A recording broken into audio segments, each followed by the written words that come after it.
We still have a number of attendees looking like they're trying to join, so we're going to give everybody 2 more minutes and then we'll get started.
Well, good morning again to everyone. This is Scott Yoder with MidCap Advisors. I will be your moderator today.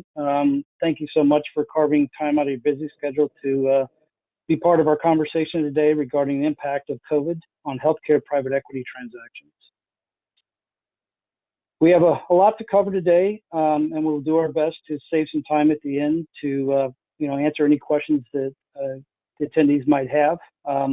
Feel free to put your questions in the chat box as we go through this presentation, and we'll definitely try to answer as many, if not all, as we can at the end of the conversation. So we have a lot to cover today. We're going to try to touch on all these areas that you see on the screen, the velocity of transactions, which kind of verticals are heating up, cooling off, the typical transaction structures that private equity is using to complete transactions, the pricing deal multiples that we've seen and the trends around those. And then lastly, the emerging trends. So I'm pleased to be part of this panel. I think we've got a very good seasoned group of professionals that primarily focus on healthcare and been doing this for a very long time. And so, it's somewhat of a multidisciplinary group.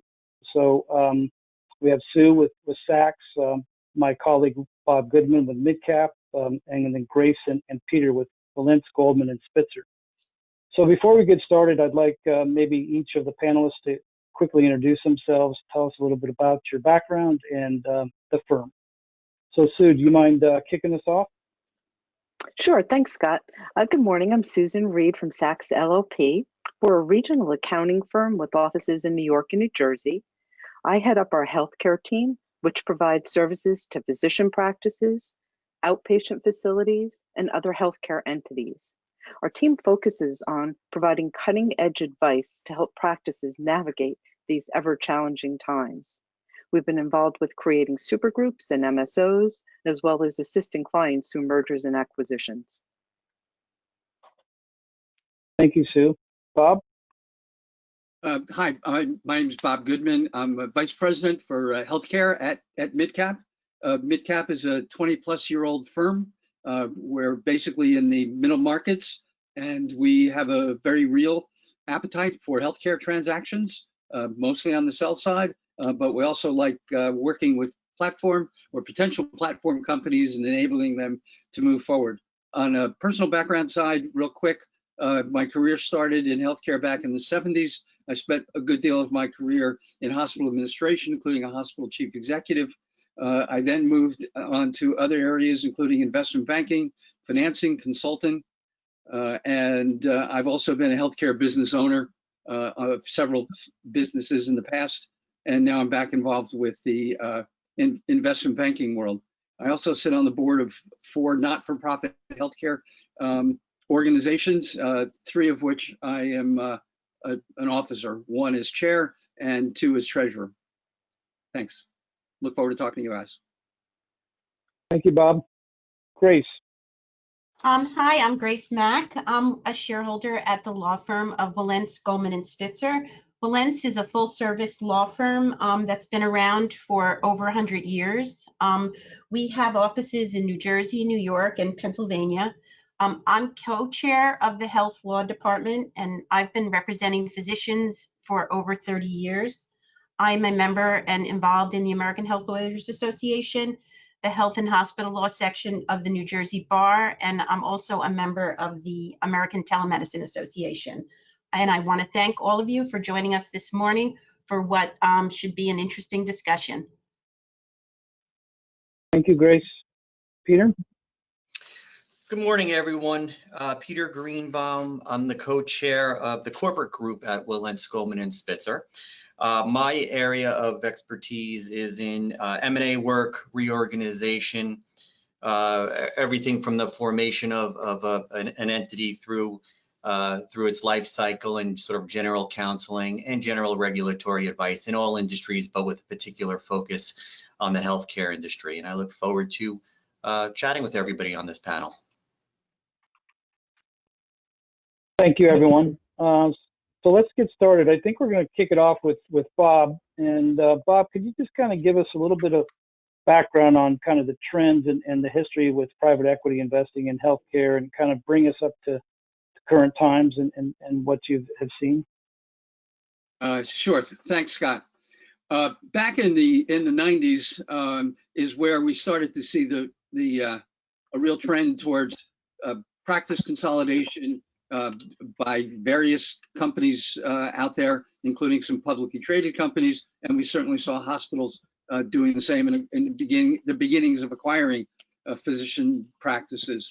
The truth is that although the basic principles of consolidation and all the good things that can happen with that is still relevant.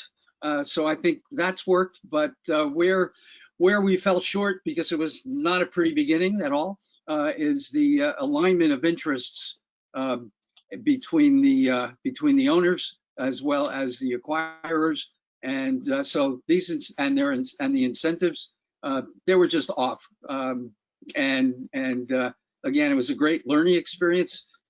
Physicians were often able to buy back their practices at steep discounts from what they paid for what they were acquired for, so they actually made out pretty well in that regard. But again, a lot of lessons learned, and that really floated into the early 2000s. I think a lot of people said, hey, this still makes sense, that we should continue to try and do this, but let's do it differently. Let's make sure we do align all of the interests, and we properly put incentives in place so that we can make these opportunities worthwhile. And that actually has generally worked out fairly well. And through the latter part of the 2000s, as well as certainly through the 2010s. And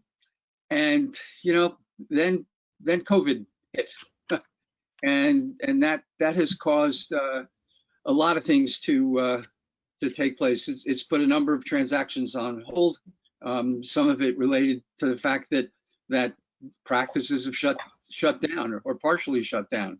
We know that outpatient surgical centers stopped doing cases because they didn't have a choice, and so that's the sort of thing that has happened. So COVID has given us some real economic issues to deal with. We have people who are out of work. They can't afford insurance. They're afraid to go to the hospitals. They don't want to catch COVID. They want to stay away from people, and so that has certainly been an impact. Now, that being said, we are starting to see some signs of life in having these kinds of transactions start kicking up again. I was on the phone just as recently as late last week with a private equity firm, and their August was a near record for them, and they've been around a number of years. So they think that there's opportunity that is yet to come. The other thing that is absolutely true is that private equity, they have a lot of money. It's sitting on the sidelines. They're often referred to as dry powder. They want to get that money out into the marketplace and working for them as well as partners. And so those are the views. I really think there's a great future. I don't think M&A is going to slow down any longer. I think we're going to start to see some real comebacks in 2021. At least I hope so. I'm sure all of you do as well. Thank you.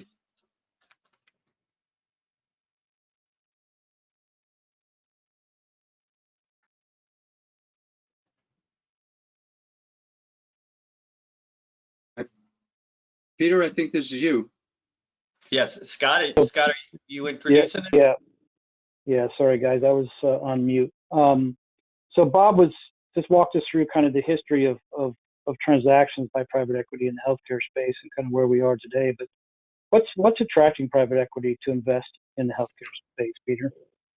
Hey, thanks, Scott. Yes, so these bullets here are from the physician side and what they're experiencing that is leading them to the PE investment model. First is the healthcare regulatory landscape that we all live in, and I always like to give fresh out of school doctors and non-healthcare folks the example of a sublease. Any of the panelists on this call can sublease a part of their office to a referring attorney with little question and little involvement of others.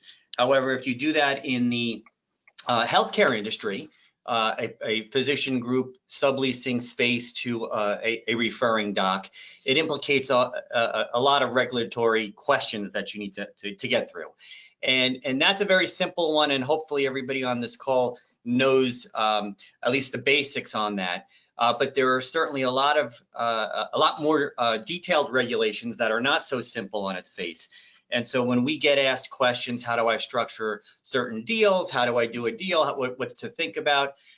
Sometimes the answer is not so easy, and sometimes it's not so quick. And needless to say, all of that gives our physician clients a little bit of discomfort in terms of going forward. So that's one thing. The second is downward payer pressure. In other words, from the revenue side of the general ledger, what's going on? You've got payers reducing or pushing to reduce their reimbursement rates, or any rate increases that are in fact going into effect maybe do not catch up with the cost increases that are going on the other side of the ledger. So these dueling factors are putting a downward pressure on the economics of the practice. There is the general reimbursement model views that are changing from the traditional fee-for-service model to more of an outcome-based model or value-based model, and the uncertainty where the future of the payer structure is going is giving folks discomfort. And finally, is just the traditional billing cycle. Higher denial rates, harder to collect, more labor intensive to collect, increased costs because of this extra labor that is needed to collect, more documentation needed to support the billing, and at the end of the day, more denials. And all of this accounts and winds up in lost revenue. So you've got the revenue side of the ledger going down, while the expense side of the ledger is going up. For example, you've got every year malpractice rates need to be looked at and are creeping up.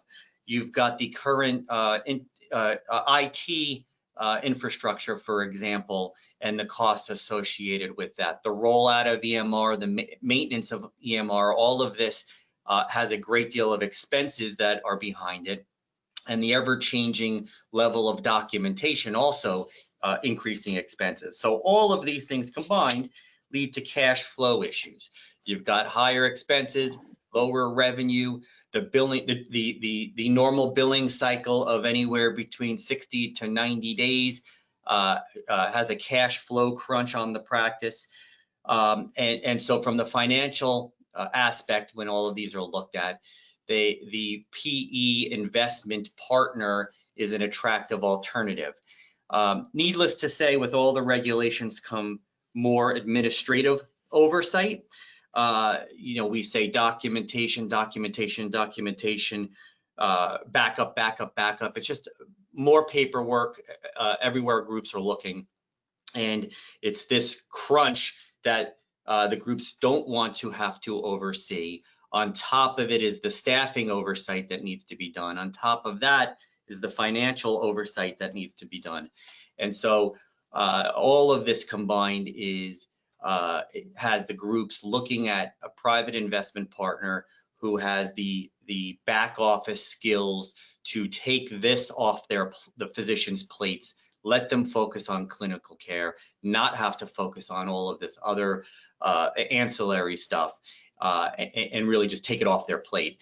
And then needless to say, we come to March of 2000 when COVID hits, and everything changes. As Bob mentioned a moment ago, offices shutting down for periods of time. You have things that have never been heard before. PPP becomes a normal terminology in our language. You hear stories of groups buying masks and gloves out of the trunks of cars and stories like that, and that really has pushed everybody even more so to do a private equity side. Yeah, I think that's a good overview, and from the other perspective of private equity, I mean, these are all the things that their model typically will work very well with, right? With the aggregation, the roll-up model, be able to aggregate, players in specific verticals or cross disciplines to provide a more efficient cost structure and some real leverage with payers and so forth, right?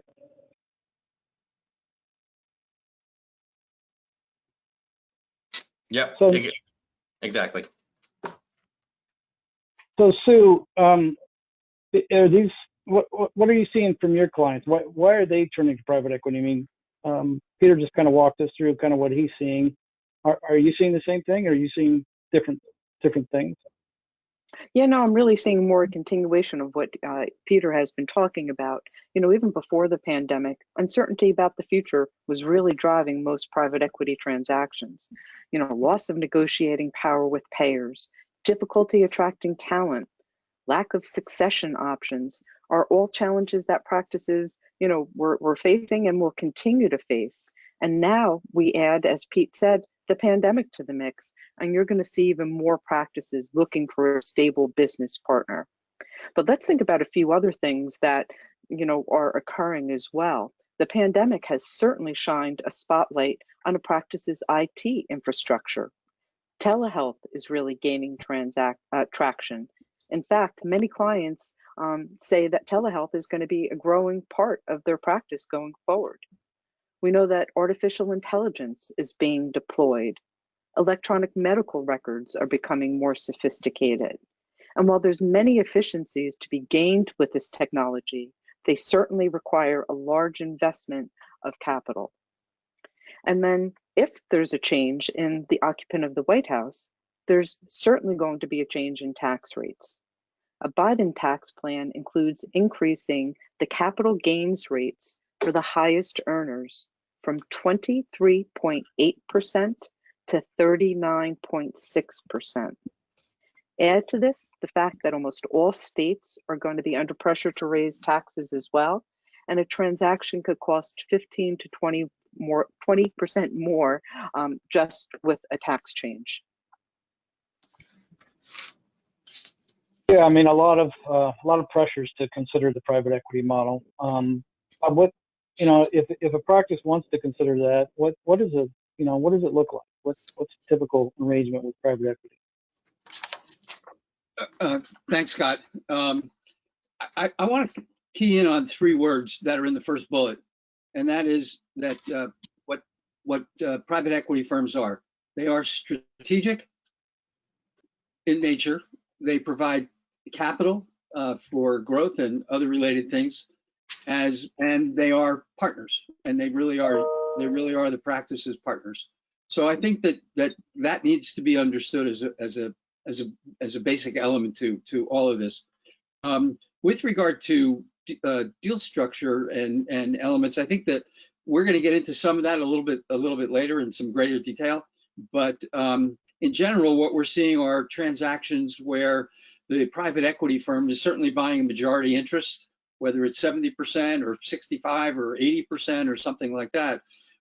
They're buying that portion of the practice, and certainly not of the clinical side, because of, and I know that that Grace will talk about the corporate practice and medicine laws a little bit later.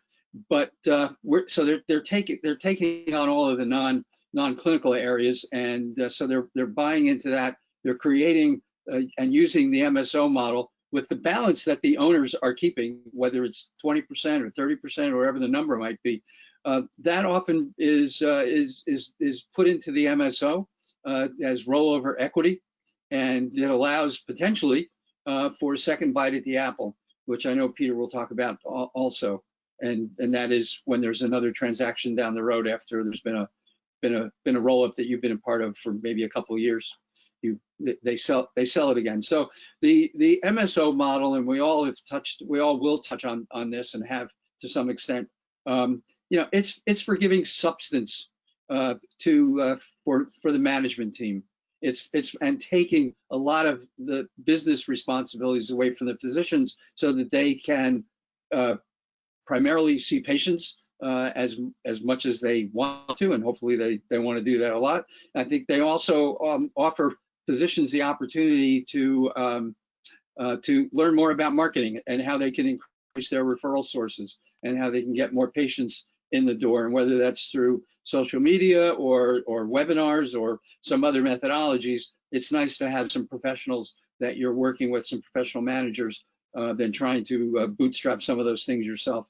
The other things that the MSO model can do, and Sue talked about it, is IT infrastructure is becoming much more important, and learning your own data and big data, if you will, is clearly very important going forward. And also being a part of something bigger allows you to have much greater leverage than when you're working alone or you're an independent practice. Your ability to, potentially anyway, to negotiate better payer contracts, as well as all kinds of other things, and whether it's malpractice insurance or employee benefits, just general purchasing. It could be capital, it could be operating things. It adds to leverage, it adds to buying power, and that's real important as well in terms of what the opportunities are. When a private equity firm jumps in, they're looking to grow. So there will be a definite fuel added to the mix to grow the practices, and you can certainly, and everyone can certainly still participate in those things.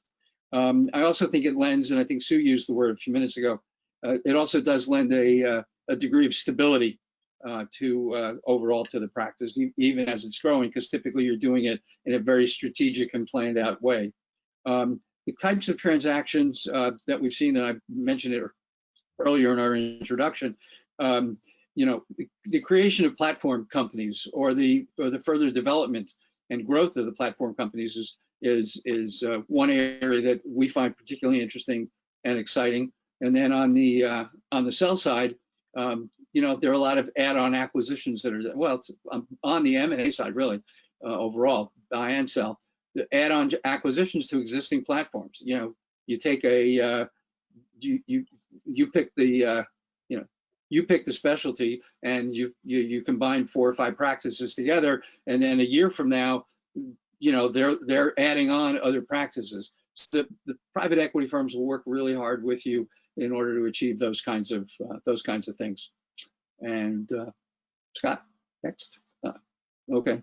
Yeah. So just talk us through kind of, as a practice maybe is considering, exploring private equity.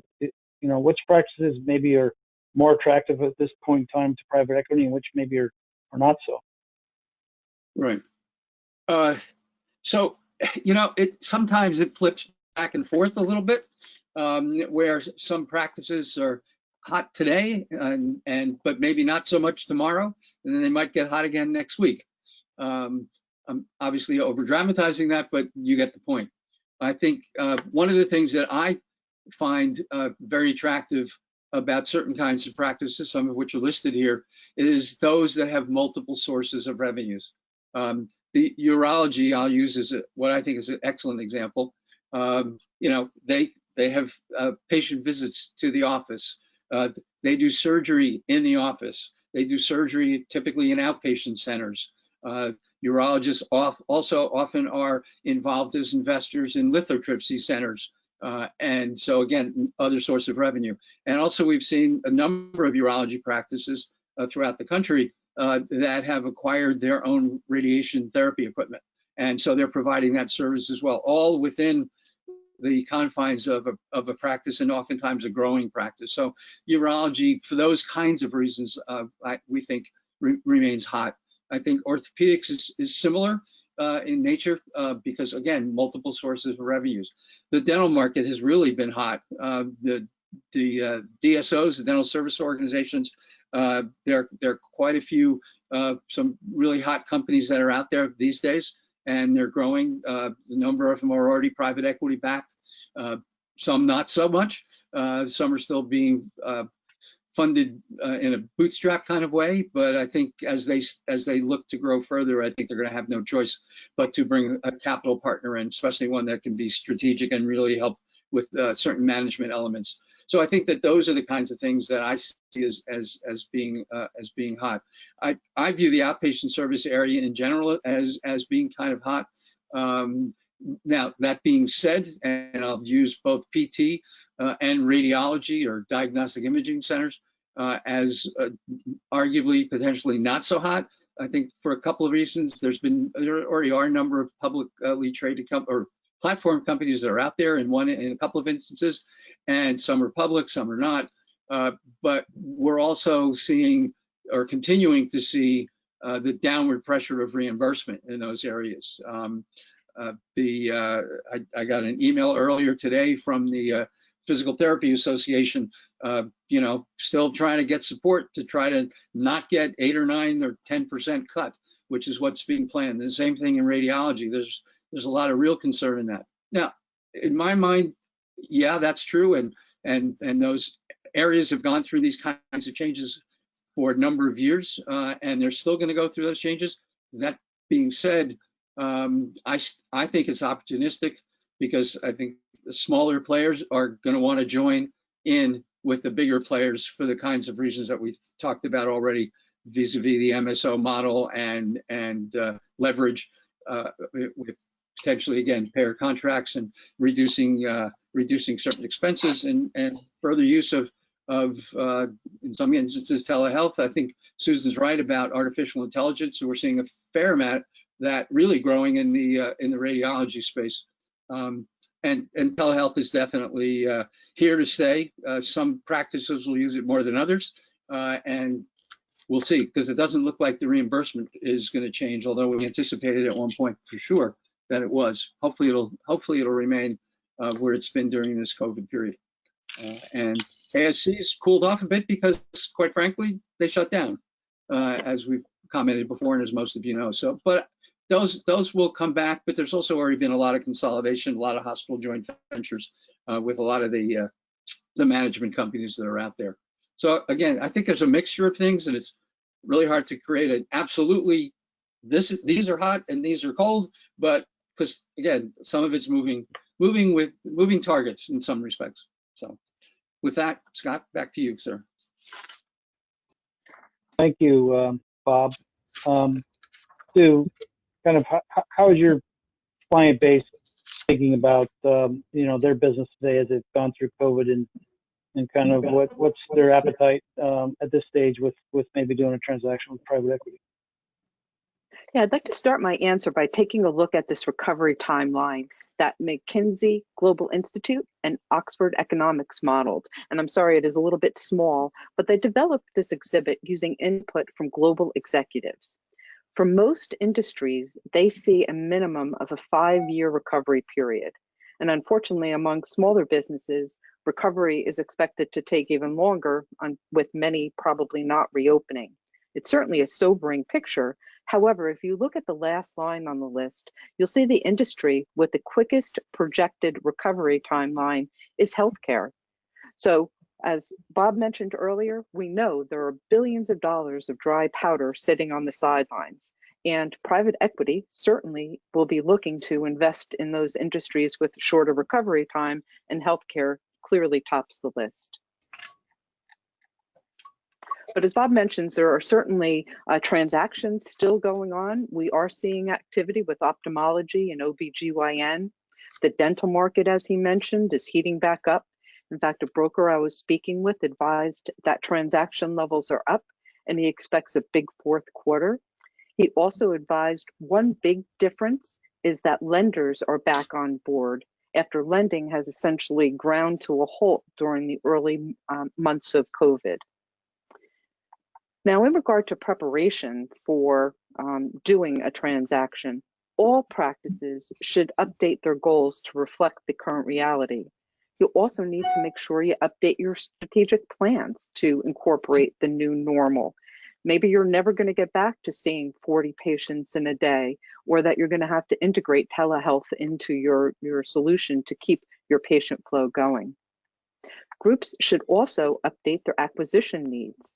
Pre-COVID, a practice might have been looking to expand to new locations or to find a diagnostic partner. However, with the high cost of office space and equipment, you might want to reevaluate those needs. Thank you, Sue.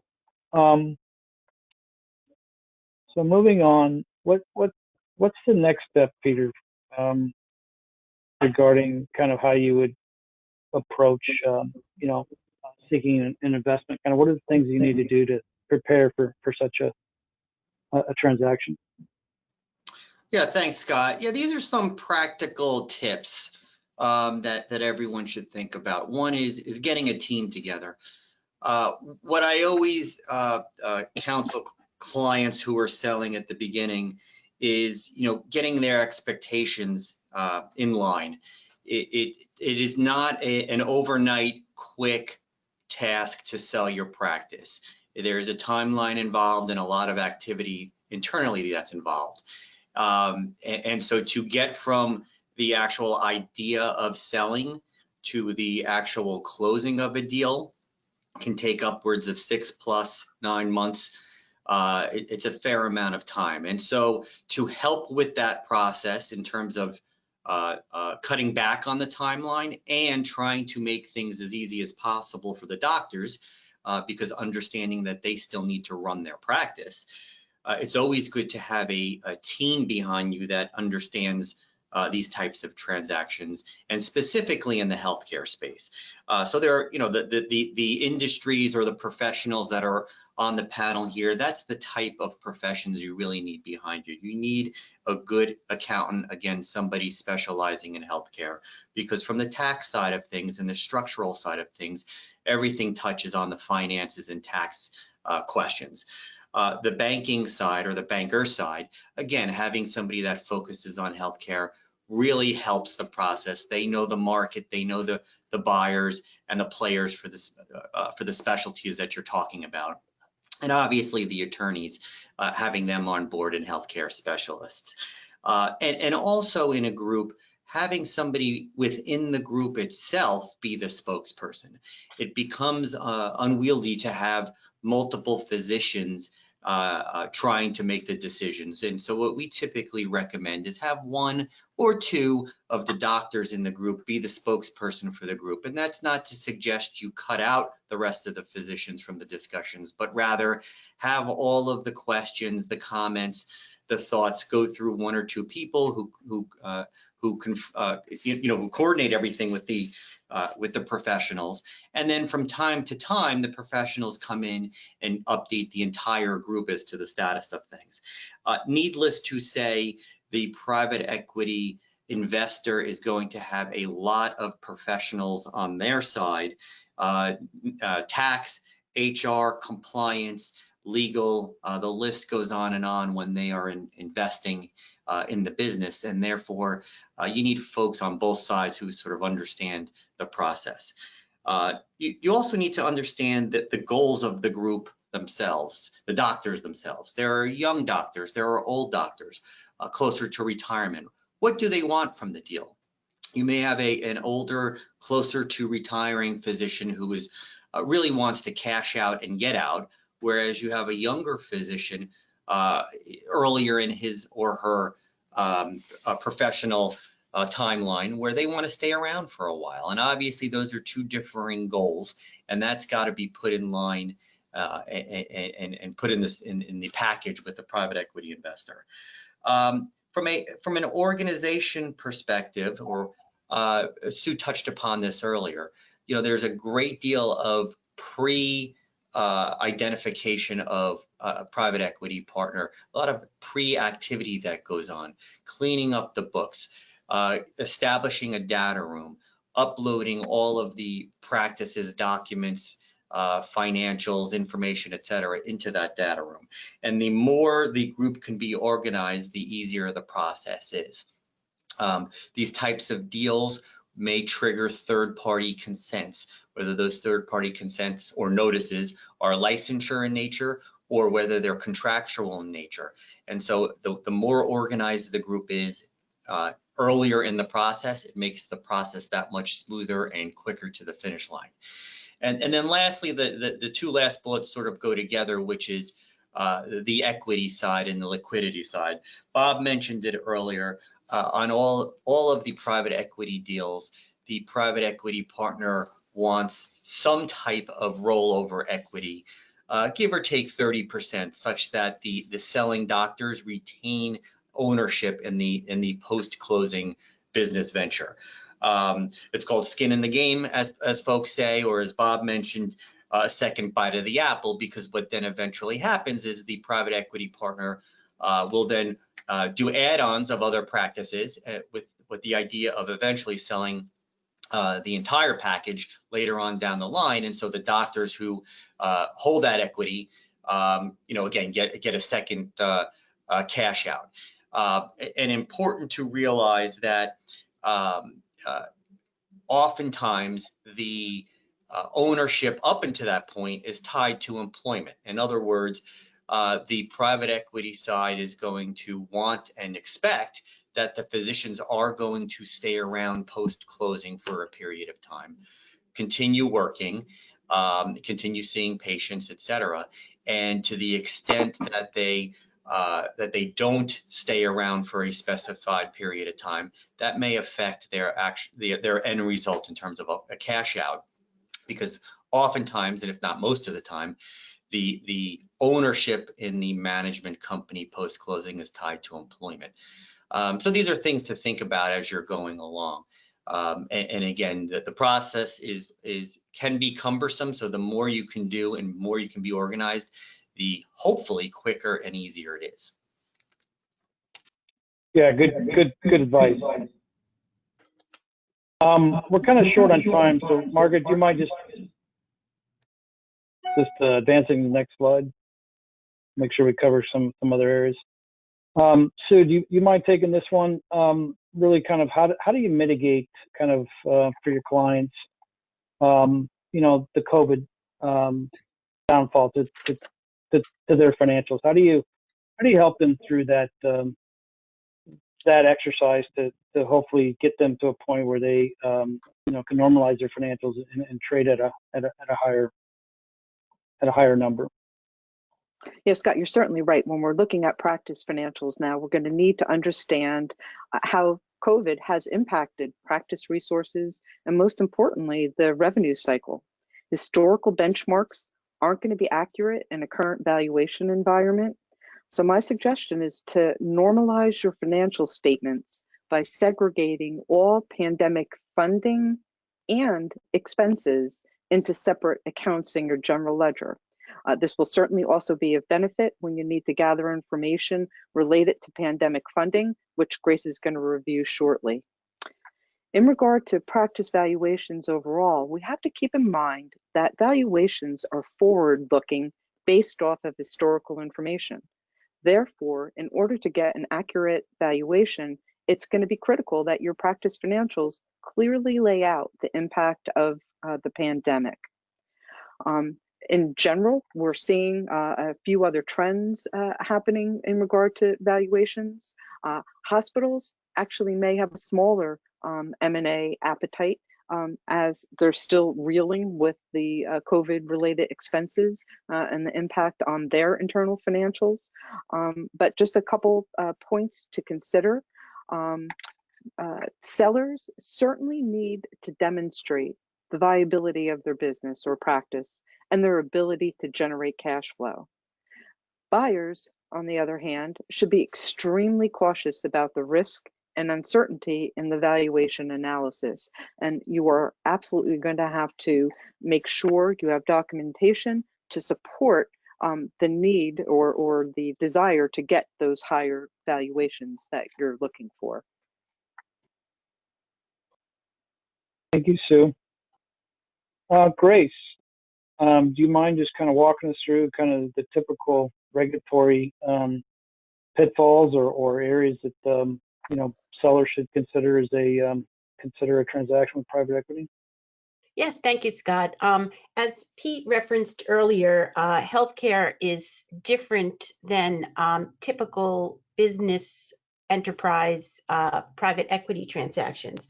It's highly regulated, and the consequences of non-compliance are great. So it's really important to keep in mind the regulatory issues. And one of the big regulatory issues is state law and regulations.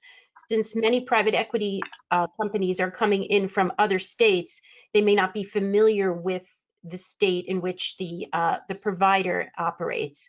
So it's important, many times we have to educate the private equity on our specific, for example, New York and New Jersey law, which has its unique aspects, which I'm sure other states do as well. So one big area of state law that we get asked about a lot is the corporate practice of medicine doctrine. And the corporate practice of medicine doctrine is a law in various states which prohibits the practice of medicine by entities that are owned by lay people who don't have the appropriate license. So that means that a private equity company cannot acquire a medical practice. That would therefore be a violation of the rules because it would then be practicing medicine.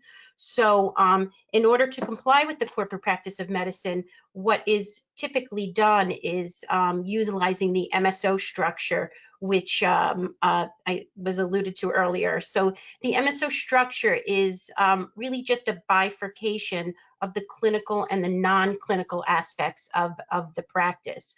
It has to be carefully structured so that there's not any control by the management company over the practice of medicine. So we'll get into that a little further in the next slide, but that's just one example of a state law that could drive the structure of the transaction. Another area of law to keep in mind are the anti-kickback and fraud and abuse and self-referral laws. These laws are important because, as we say, how do you look in orange? You really want to make sure that you comply with all those fraud and abuse laws, because again, the consequences are very severe. And there's a lot of different ways that these come into play. So you have to really look at all the various arrangements that are in place. As Pete said, you have to look at leases with referral sources. You have to look at vendor agreements. You have to look at relationships with hospitals and drug companies and make sure that everything falls in place with the anti-kickback laws. And interestingly enough, there was a recent Department of Justice complaint under the False Claims Act where they actually included the private equity company as a possible violator of the False Claims Act, and because of kickbacks that were paid as in the whole enterprise. The case was Medrano. It was settled, so we don't, there is really no guidance as to whether this is something that would happen in the future. Obviously, there was no admission of guilt, but that's something to keep in mind, that it involves everybody involved in the enterprise. Another area of regulation that, if it gets overlooked, it could really cause a delay in the transaction is licensure and change of ownership issues. So if the provider entity has any license, that could be a Department of Health license or a lab license or any license in the name of the provider, you have to see if anything that you're doing as part of your transaction results in a change of ownership. And if there is a change in ownership, a lot of times filings have to be made that could take a significant amount of time. So you have to make sure that that's in your timeline. For example, in New Jersey, if a practice or a provider enterprise involves a ambulatory surgery center or another license from the Department of Health, you have to file the appropriate change of ownership, and that can be backed up for several months. So you really have to keep that in mind, and also change in ownership filings that have to be done for payer relationships. You'll also have to make sure that you comply with those. And another thing to keep in mind, as we were discussing before, is the COVID regulatory changes. As a result of COVID, there was a lot of loosening of some of the rules and restrictions that are involved in the practice of medicine and licensure, which may have been taken into account when coming up with the value of the practice or even the operations going forward. But we really have to keep an eye on those regulatory changes, because we don't know if they're going to continue in place and what's going to happen afterwards. Good example is telehealth and telemedicine. Because of COVID, which it became such a beneficial way of treating patients, that there was a lot of relaxation of reimbursement restrictions, especially involving Medicare, HIPAA restrictions, waiver of kickback relationships, and streamlined licensure processes. Whether these are going to stay in place as they are today after COVID, it really is an unknown. So that could be a situation that might involve additional capital outlay, or it might involve a change to the reimbursement predictions that were made. So I just wanted to give a quick slide on the corporate practice of medicine and how things are typically done. Sometimes when you see a visual, it's easier.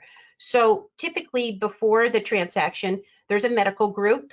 It's owned by physicians, and it holds the assets and employs the employees. After, in a private equity transaction, it gets a little more complicated. You do need the bifurcated entities, as you could see in almost down in the middle, down on the lower half. There's the friendly medical group and there's the management company. So now you'll have these two entities. The friendly medical group will hold the clinical assets, for example, designated health service assets such as x-rays and those type of assets. And it will also employ the clinical employees, you know, the physicians, the PAs, NPs. And then the management company will hold the non-clinical assets and employ the non-clinical employees. The management company will be owned by the MDs to the extent they have rollover equity, and it will also be owned by the PE entity.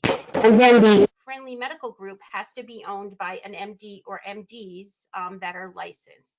And then the arrangement between the friendly medical group and the management company will be a management services agreement. And that is something that takes a lot of negotiation, and we have to be very careful that the content of the management services agreement and the management fee complies with all the corporate practice of medicine and the other laws we covered on the prior slide.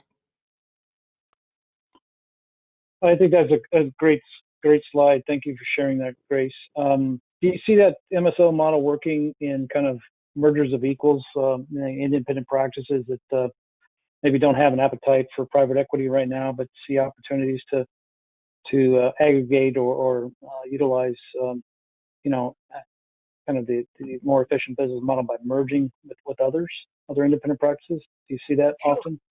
Sure, we see that often. It's you get the economies of scale. You form, a super group, whether you have profit centers, but you can then set up the management company, which then it helps to for purposes of the managing the merger of the two groups.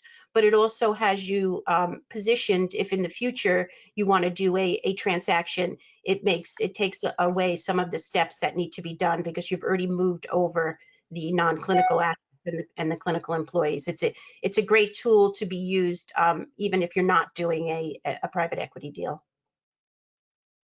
Thank you. So Sue, how should potential practices that are considering a transaction, how should they think about the due diligence process? Yeah, the best advice we can give about the due diligence process is to document, as Pete said earlier. If you're considering a transaction, you must do an internal due diligence review before you open the books to teams of auditors looking to scrutinize your practice. As Grace is going to discuss, buyers are focused on due diligence efforts in reviewing the utilization of grants and loans. For the PPP program, documenting starts with the initial need for the funds all the way through the forgiveness process. The Provider Relief Fund, administered by HHS, has just recently released its guidelines for qualifying for relief. So you're going to want to take the time, do your homework, and get these explained and documented. You're also going to need to document restrictions on your practice volume. Be sure to keep detailed records of when your practice was forced to close, the cancellation of non-emergent services, including elective surgeries, and also document the innovations you adopted during this time period to get through COVID, things such as telemedicine. And as I mentioned before, you should try and track all of these increased costs and funding due to the pandemic in a separate expense account to track things such as the cost of PPE. You're going to want to be able to document how your current expenses vary from normal operations. And lastly, you should be understanding the changes to your payer mix and what overall impact they're going to have on your practice. And so you suggest the timing of doing that obviously before you're going to market, right? Before you're getting ready. Absolutely. You want to find the skeletons before somebody else does. Right. Okay, great. So let's say, you've gone through all the time to invest in getting your business, your practice ready to go to market. You've got a team surrounded around you trying to help you get to market to go get a transaction, and you finally, have got a transaction, and now you've got to go through the negotiations of the definitive agreement. Grace, what are kind of the hot points as you negotiate kind of those contracts at the end of the process? Well, I think, obviously the obvious one is the purchase price. So everybody's focused on the purchase price, but you have to make sure that you cover the other elements that are included in the purchase price. The rollover equity, that's also negotiated. How much, what's the terms of it? And also, what are the payment terms? How long is it paid over? That's another purchase price portion of the purchase price. And another thing is the tax consequences can really come into play as to the purchase price. So you want to make sure that you review the tax consequences when you decide how you're going to structure the purchase price. To me, one of the most important from the physician's point of view is the management and control rights. The physician really wants to make sure that they get to control the clinical and the practice of medicine with respect to the practice going forward. That's something that will be in the management agreement, and you really want to be careful that the physicians are involved and engaged in the practice of medicine. And then restrictive covenants, that's another negotiated point. The physician, of course, wants to protect an exit strategy in case it doesn't work out. And the private equity takes the position that they paid a significant amount and they should be protected from competition. There's also differences in a restrictive covenant that's involved with the purchase of the assets, as opposed to a restrictive covenant that's in an employment arrangement. So those are two different types of restrictive covenants that will have to be negotiated and are important, obviously, to protect the physician. Another area that's negotiated are the representations and warranties. So the physician practice is really representing and warranting as to the validity of the information that they've provided and the operations of the practice. And you really want to make sure that something doesn't come back to bite them later. And so there'll be negotiation as to the extent of those representations and warranties, the extent of knowledge of any default or incorrect or inaccurate representation of warranty, and also the survival term of the representations and warranties. In other words, the time period during which the buyer, the seller has a right, the buyer has a right to come back against the seller because of an incorrect representation and warranty. There is representation and warranty insurance out there. It's expensive, so you have to really look at the value of it for your deal. It wasn't in too many healthcare deals, but now it's becoming more and more common. So that's something to look into if there's a significant amount at issue. And tied in with the representations and warranties is the indemnification. How long and how much will the seller be on the hook if there is some reason after the closing that the buyer is looking for some kind of indemnification from the seller. So you really have to be careful with that. Again, same as the representations and warranties, you're going to look at survival, and you might want to have a cap on that amount. And then we come to how has COVID affected the deal terms? So one of the two areas that we get questioned a lot about is the PPP loans and also the provider relief funds. So if a practice has a PPP loan and it's not yet forgiven and a closing occurs or is going to occur, how is that handled? Who's responsible? And just this week, the SBA came out with a notice stating that if there is a change of ownership of more than 50%, there has to be notification, and there has to be an escrow of the amount that could be forgiven. So it's if there is a situation where there is a PPP loan, that has to be dealt with in the deal points and in the documents. The other area that is COVID related and is constantly changing and is affecting how the private equity deals occur are the HHS provider relief funds. Many practices got significant amount of money under this program, and it is a grant so that it doesn't have to be repaid if you satisfy the terms and conditions. But there could be an incident where it has to be repaid, so that has to be dealt with in the deal, and also the cooperation for the documentation. As Sue said, there's significant documentation, record keeping, and filing that has to be done with respect to these provider relief funds. So you want to make sure that there's cooperation, that this is done correctly, and that both sides are able to satisfy the terms and conditions which allow the entity to keep the funds. So both the PPP and the provider relief funds are evolving areas, and just this week we had the guidance on the PPP loan, and last week we got an issuance from HHS that there's a phase 3 of provider relief funds that providers can apply for. So this is something that you really have to stay on top of, and everybody has to stay tuned to see what kind of guidance there is, and we don't want anybody to do something that causes them to jeopardize their ability to retain those funds. So stay tuned. Great advice. Thank you so much, Grace. So guys, we only have a couple of minutes left, so I apologize. We don't have time to take questions, but for those that submitted questions, we'll definitely get back to everyone offline directly.